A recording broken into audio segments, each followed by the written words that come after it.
सदा ही समर्पण से होती है, ये हम सब जानते हैं। किंतु समर्पण का वास्तविक महत्व क्या है? क्या हमने कभी विचार किया? मनुष्य का मन सदा ही ज्ञान प्राप्ति में विभिन्न बाधाओं को उत्पन्न करता है। कभी किसी अन्य विद्यार्थी से ईर्ष्या हो जाती है, कभी पढ़ाए हुए पाठों पर संदेह जन्मता है, और कभी गुरु द्वारा दिया गया दंड मन को अहंकार से भर देता है। नहीं, क्या ऐसा नहीं होता? न जाने कैसे कैसे विचार मन को भटकाते हैं, और मन की इसी अयोग्य स्थिति के कारण हम ज्ञान प्राप्त नहीं कर पाते। मन की योग्य स्थिति केवल समर्पण से निर्मित होती है। समर्पण मनुष्य के अहंकार का नाश करता है, ईर्ष्या, महत्वाकांक्षा आदि भावनाओं को दूर कर हृदय को शांत करता है और मन को एकाग्र करता है। वास्तव में ईश्वर की सृष्टि में ना ज्ञान की मर्यादा है, ना ज्ञानियों की। गुरु दत्तात्रेय ने तो गाय और श्वान से भी ज्ञान प्राप्त कर लिया था। अर्थात विषय ब्रह्म ज्ञान का हो या जीवन के ज्ञान का या गुरुकुल में प्राप्त होने वाले ज्ञान का, उसकी प्राप्ति के लिए गुरु से अधिक महत्व है उस गुरु के प्रति हमारा समर्पण। क्या यह सत्य नहीं? स्वयं विचार कीजिए।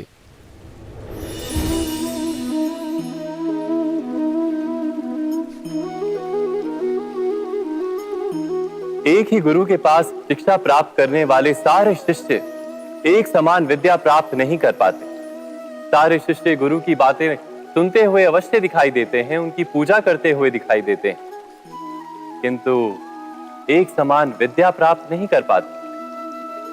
क्या कभी विचार किया है ऐसा क्यों होता है? तथ्य तो यह है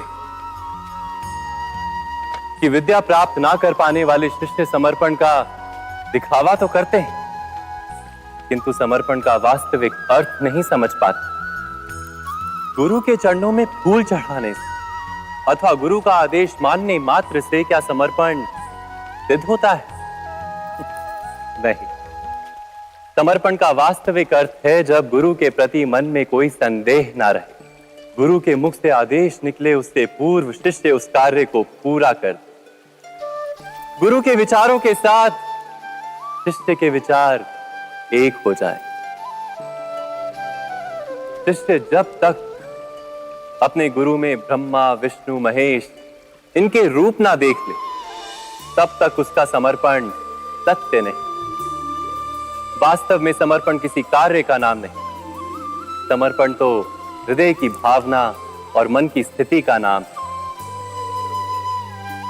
अर्थात हमारे अज्ञान में क्या दोष केवल हमारे मन का नहीं?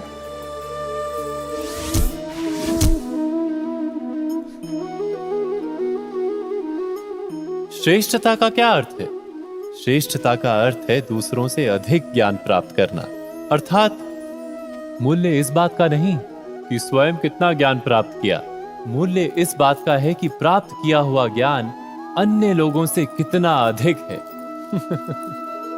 अर्थात श्रेष्ठता की इच्छा ज्ञान प्राप्ति को भी एक स्पर्धा बना देती है, और स्पर्धा में विजय अंतिम कब होती है?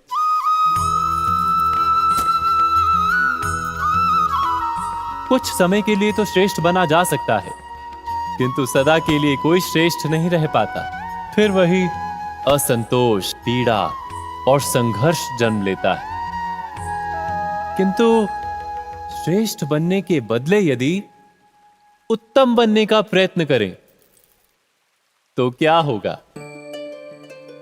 उत्तम का अर्थ है कि जितना प्राप्त करने योग्य है वो सब प्राप्त करना, किसी से अधिक पाने की इच्छा से नहीं, मात्र आत्मा की तृप्ति हेतु कुछ प्राप्त करना।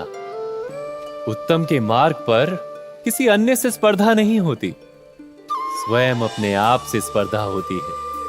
अर्थात उत्तम बनने का प्रयत्न करने वाले को देर अबेर सारा ज्ञान प्राप्त हो जाता है।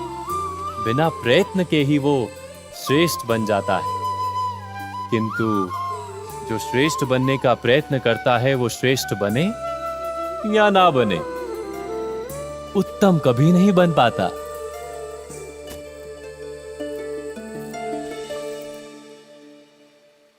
अवश्य कीजिएगा।